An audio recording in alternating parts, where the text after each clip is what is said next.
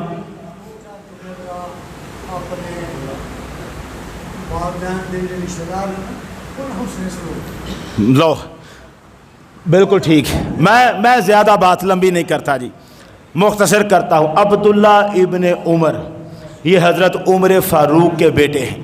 عبداللہ بن عمر جا رہے تھے، آپ گدھے پر سوار تھے۔ اس صحرائی علاقوں میں سواریاں یا گدھا ہے یا گھوڑا ہے یا اونٹ ہے، ایک گدھے پر سواری تھی، صحراؤں میں ریت میں یہ بھی اچھا چلتا، سوار تھے جا رہے تھے، 2-4 عقیدت مند آپ کے ساتھ جا رہے تھے۔ اب یہ روایت میں نہیں لکھا کہ وہ پیدل جا رہے تھے کہ گدھوں پر وہ تھے، لیکن وہ بھی ساتھ تھے۔ حضرت عبداللہ بن عمر گدھے پر سوار تھے، جا رہے تھے۔ رستے میں ایک کسی گاؤں کا رہنے والا کوئی بندہ وہ رستے میں جا رہا تھا، دھوپ سورج کی تیز تھی اور یہ بندہ جا رہا تھا۔ عبداللہ بن عمر جب اس کے پاس پہنچے تو اپنے گدھے سے اتر گئے، کہنے لگے بابا میرے گدھے پہ بیٹھ جا، میرے ساتھ بیٹھ گدھے پر۔ بابے کو گدھے پہ بٹھایا، اپنے سر سے امامہ اتارا، پگڑی، دھوپ تھی نا، دھوپ لگ رہی تھی، اپنے سر سے پگڑی اتاری، اس بابے کے سر پہ رکھ دی، بابے کے سر پہ رکھ دی اور اسے لے گئے۔ جو دوسرے ساتھ تھے نا، ایک ساتھی نے پوچھا عبداللہ ابن عمر سے، اس نے کہا حضور یہ دیہاتی لوگ ہیں، گاؤں والے لوگ ہیں، سیدھے سادے لوگ ہیں، یہ تھوڑا سا بھی دینا ان کو تو راضی ہو جاتے ہیں، تو آپ نے گدھے پہ بٹھا لیا تھا، اتنا ہی کافی تھا۔ یہ تو دیہاتی لوگ ہیں سیدھے سادے، یہ بھی زمانہ تھا جب دیہاتوں کے لوگ تھوڑے پہ راضی ہوتے تھے، اب نہیں وہ دیہات رہے جہاں تھوڑے پہ راضی ہوں، اب ہم بھی شہری ہیں، اب ہم بھی تھوڑے پہ راضی نہیں ہوتے۔ انہوں نے کیا کہا، انہم الاعراب، یہ دیہات کے رہنے والے ہیں، انہم لیرضون بالیسیر، انہیں تھوڑا بھی دے تو راضی ہو جاتے ہیں۔ آپ نے گدھے پہ بٹھا لیا تھا، کافی تھا، یہ کیا پگڑی اتار کے اس کے سر پہ رکھ دی۔ عبداللہ بن عمر نے فرمایا کیا جواب دیا آپ نے، وہ تم جانتے ہو یہ بابا کون ہے جس کے سر پہ میں نے پگڑی رکھی ہے، جانتے ہو یہ کون ہے؟ انہوں نے کہا جناب نہیں جانتے۔ فرمایا میرے باپ کا یار ہے یہ بابا، یہ میرے باپ کا یار ہے، یہ میرے باپ کا یار ہے، اور میں نے محمد عربی سے سنا ہے اپنے کانوں سے، انی سمعت رسول اللہ، میں نے حضور سے سنا ہے، سرکار فرماتے تھے ان ابر البر صلۃ الولد لأہل ود ابی ہے۔ فرمایا سرکار نے فرمایا تھا نیکیوں میں سے بہت بڑی نیکی یہ ہے کہ بندہ اپنے باپ کے یاروں سے بھی اچھا سلوک کرے۔ یار مجھے بتاؤ، جس باپ کے یاروں سے اچھا سلوک کرنا بہت بڑی نیکی ہو، اس باپ کے رشتہ داروں سے اچھا سلوک کرنا کیا ہوگا؟ ماں باپ کے رشتہ داروں سے اچھا سلوک کرنا، سرکار نے تو معاملات ہی بڑے کمال کر دیے۔ جب بھی گھر میں کوئی بکری ذبح کی، گوشت بنایا، تو ڈھونڈ ڈھونڈ کے حضرت خدیجہ کی سہیلیوں کے گھروں میں بھیجا، پوچھا یہ کیوں بیچتے ہیں؟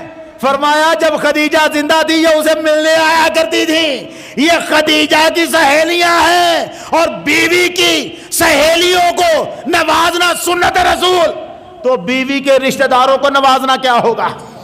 ماں باپ، یہ رشتے ایسے ہیں، ان رشتوں کو نبھانا مصطفیٰ کو پسند ہے، اور اتنا پسند ہے کہ جو ان رشتوں کو توڑ دیتا ہے نا، اللہ کہتا ہے کعبے میں طواف میں ہی رہے لگا ساری زندگی، بخشوں گا نہیں اسے۔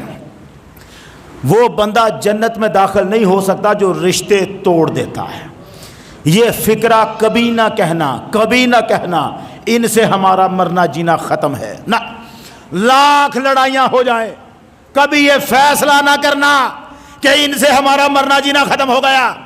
کبھی زبان سے یہ جملہ نہ کہنا کہ ان سے ہمارا مرنا جینا ختم. لڑ لو، ناراضگی ہو جائے، ذہن میں رکھنا اگر کبھی بھی اس نے معافی مانگی میں معاف کر دوں گا اسے. یہ ذہن میں رکھنا اگر کبھی بھی سوچ گیا او میں راضی ہو جاؤں گا، یہ نہ رکھنا ذہن میں کہ میں اب مرنا جینا ختم ہے. جو کہہ دے کہ میرا اس سے مرنا جینا ختم ہے، کسی رشتہ دار سے مرنا جینا ختم کیا، محمد عربی کہتے ہیں اب جنت کا دروازہ بھی وہ دیکھ نہیں سکتا. شب برات سوئے ہوئے لوگوں کی بھی بخشش آ جائے گی، اس کی بخشش نہیں آئے گی جس نے ماں باپ کے رشتہ داروں سے تعلق توڑ رکھا ہے. یہ تعلق سنبھال کے رکھنے والا ہے. ماں باپ کے رشتہ داروں سے، اپنے رشتہ داروں سے تعلق جوڑنا، یہ سب سے بڑا کام ہے. اللہ تعالی ہم سب کو توفیق عطا فرمائے کہ ہم اپنے رشتہ داروں سے تعلق نبھائیں، جیسے بھی ہو نبھائیں تعلق، اچھا سلوک کریں. وآخر دعوانا ان الحمدللہ رب العالمین.